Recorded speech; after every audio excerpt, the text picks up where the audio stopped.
menyampaikan pandangan kami terhadap apa yang sudah diputuskan Majelis Kehormatan Mahkamah Konstitusi yang kita sebut MKMK. Kami secara seksama TKN Prabowo Gibran menyaksikan, mengikuti, mendengar dengan utuh hasil putusan MKMK ini. Sore tadi sampai selesai. Dan setelah itu tim ini berdiskusi dan karena itu menyampaikan beberapa hal kepada masyarakat melalui media. Pertama, putusan Majelis Kehormatan MK tidak mempunyai dampak apapun terhadap keputusan Mahkamah Konstitusi nomor 90 yang berkenaan dengan batas usia dan persyaratan calon wakil presiden. Oleh karena itu, pasangan Prabowo Subianto Gibran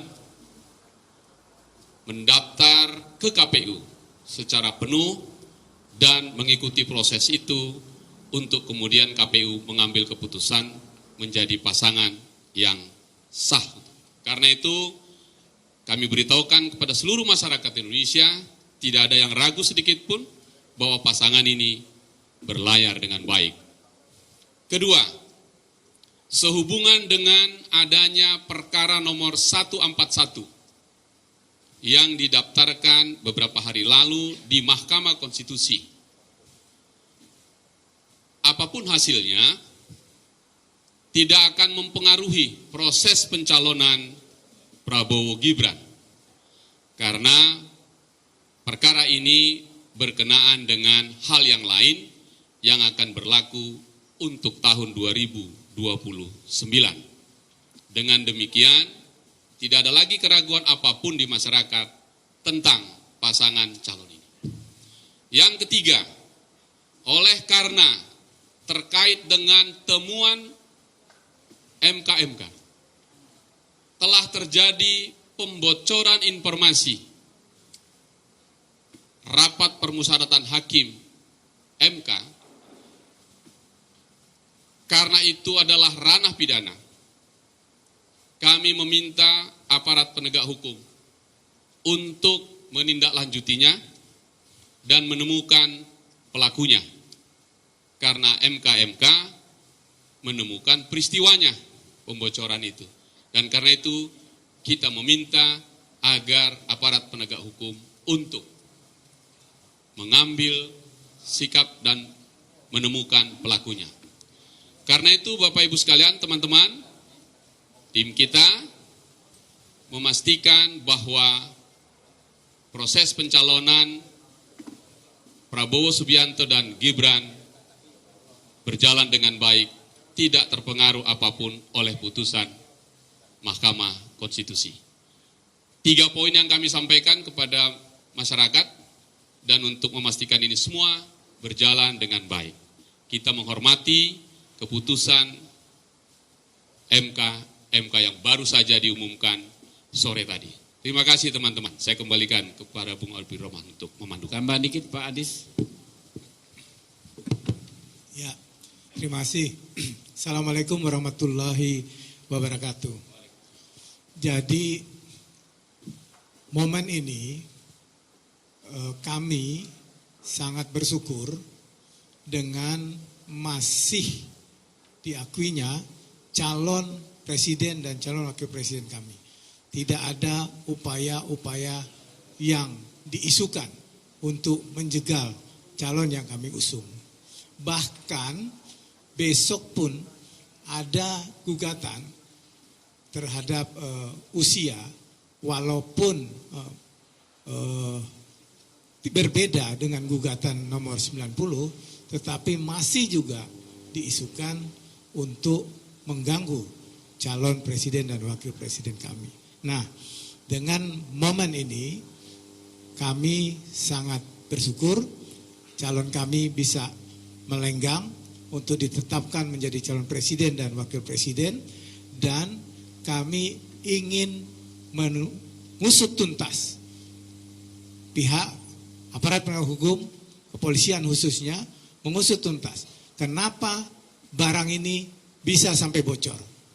Apakah betul kebocoran itu dari yang disangkakan atau ada orang lain yang membocorkan hal tersebut.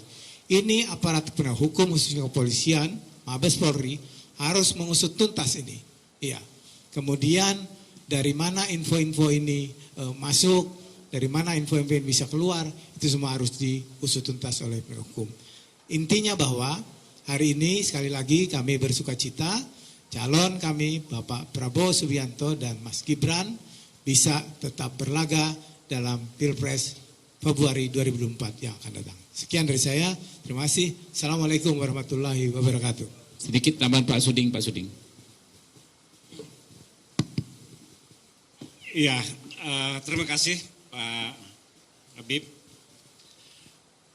Putusan MK ini tadi sudah dijelaskan bahwa tidak ada mengubah keputusan ataukah kesepakatan antar partai politik dalam hal mengusung Prabowo dan Gibran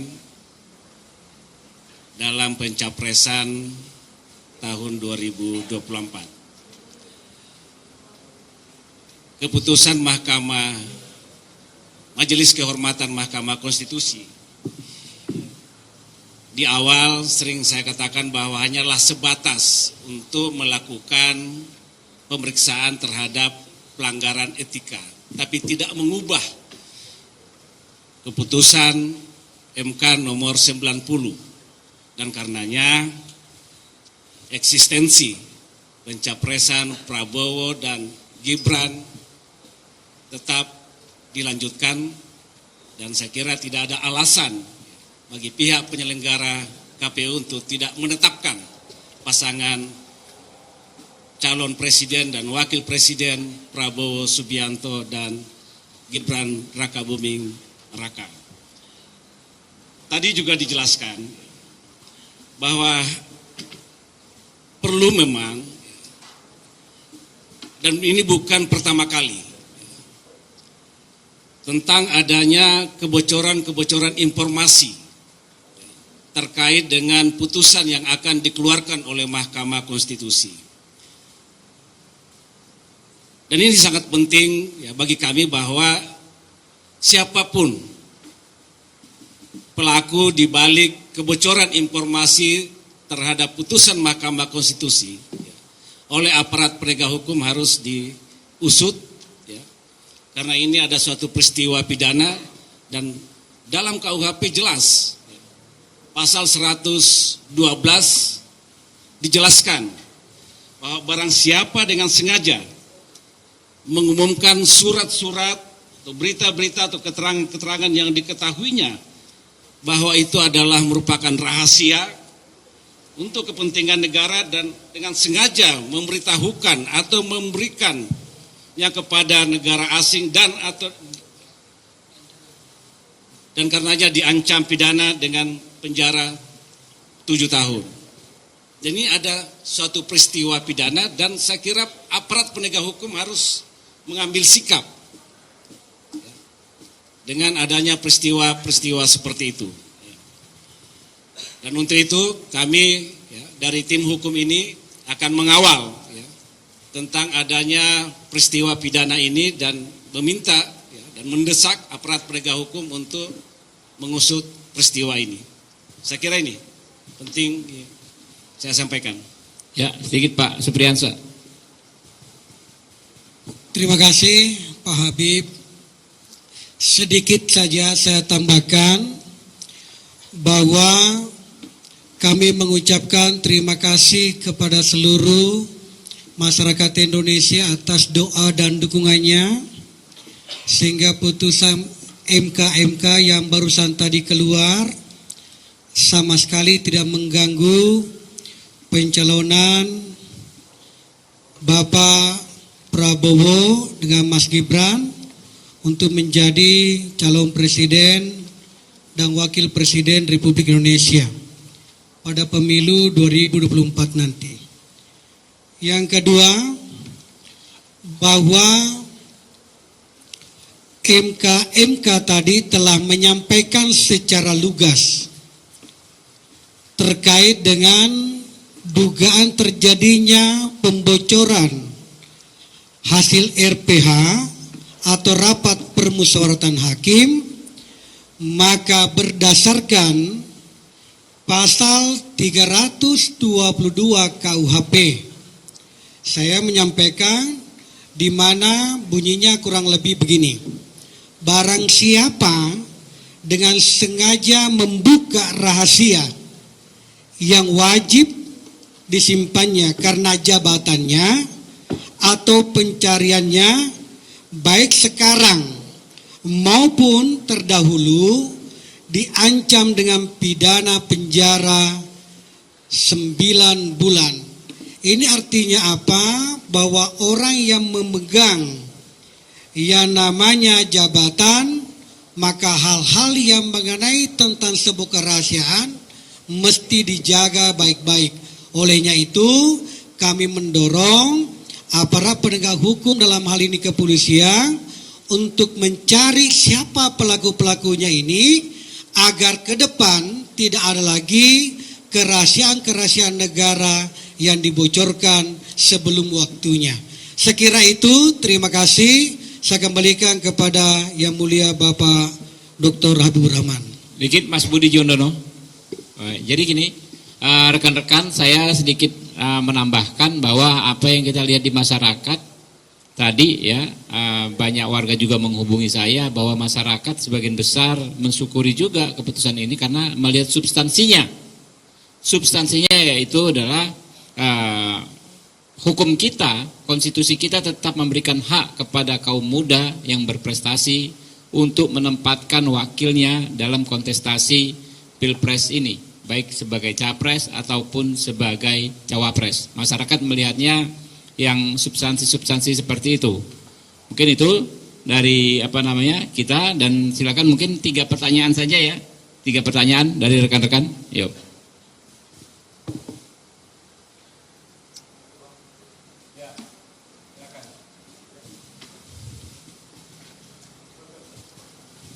Perkenalkan, saya Febrian A dari Republika. Saya ingin bertanya ke tim hukum TKN, khususnya Bang Hinca kali ya, terkait tadi Pak Abang berkesimpulan bahwa gugatan 141 yang memperkarakan putusan nomor 90 itu berlaku pemilu 2029 atau Pilpres 2029. Bagaimana Abang sampai ke kesimpulan tersebut? Karena setahu saya itu penggugatnya minta agar diputuskan segera besok di hari terakhir penggantian capres-cawapres. Terima kasih. Ya, sebelum ke Pak Hinca, saya sampaikan sedikit izin Bang Hinca, karena saya praktisi di MK ya, baik sebagai lawyer sebelum DPR ya, maupun setelah DPR, kita tim kuasa DPR di di Mahkamah Konstitusi bernama Pak Adis, Pak Suding. Ini teman-teman semua tim kuasa DPR sering berpraktek di MK.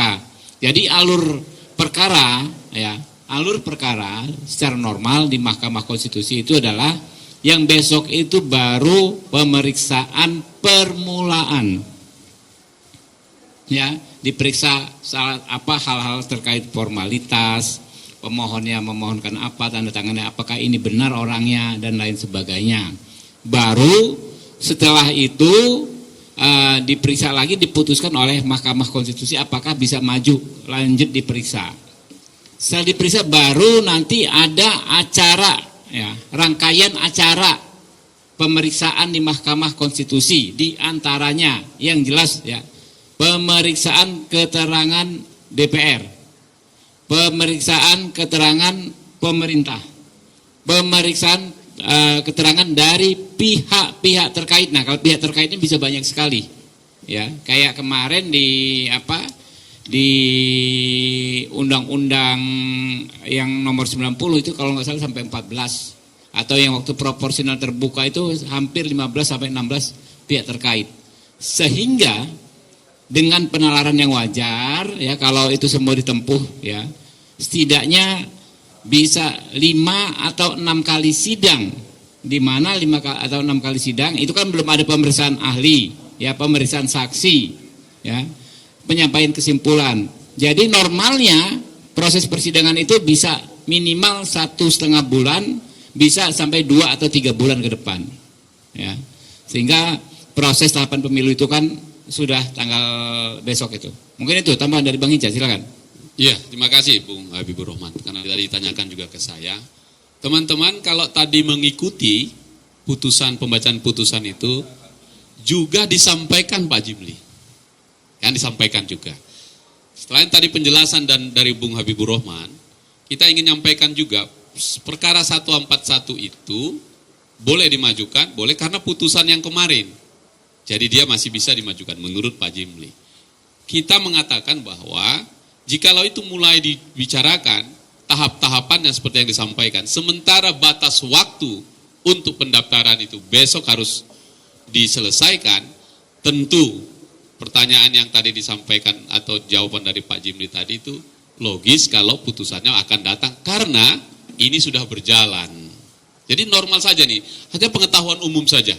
Karena itu kenapa tadi kami ingin sampaikan nomor 2 perkara 141 ini agar masyarakat di bawah tidak menangkap hal yang salah atau ada pihak-pihak lain yang ingin memanfaatkan ini lagi menjadi sesuatu yang menjadi tidak jelas. Kami tegaskan clear hari ini, selesai semuanya, maka proses pencalonan Pak Prabowo dan Gibran di KPU besok tuntas semua sesuai dengan jadwal yang sudah disiapkan. Begitu. Masih ada lagi guys? Kalau nggak ada, cukup ya. Terima kasih. Billahi taufiq wal hidayah. Wassalamualaikum warahmatullahi wabarakatuh. Download Tribun X sekarang. Menghadirkan lokal menjadi Indonesia.